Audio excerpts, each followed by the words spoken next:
Okay, guys, on this page, this is page 284. More factor by grouping, I guess, or any factoring techniques.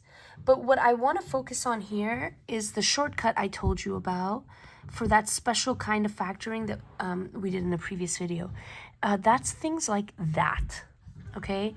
So I just want to focus here on something like x squared minus 4 or something like x squared minus 25, all right? These are what we call the difference of squares.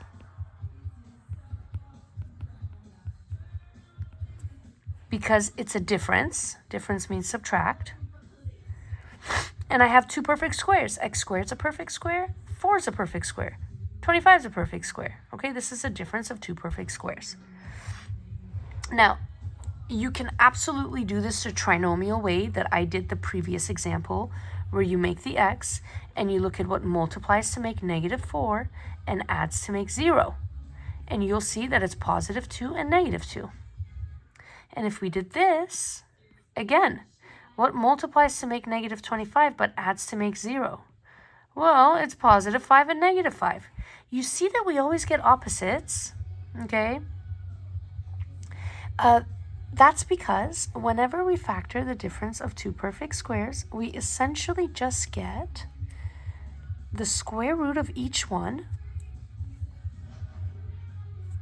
So the square root of x squared is x, and the square root of 4 is 2. We get this twice, but we get it once positive and once negative because that's the only way that our middle term, the bx term, will cancel when we FOIL, if one's positive and one's negative. So over here, it's just x and 5, 1 positive, 1 negative. So x plus 5, x minus 5. All right, let's try another one.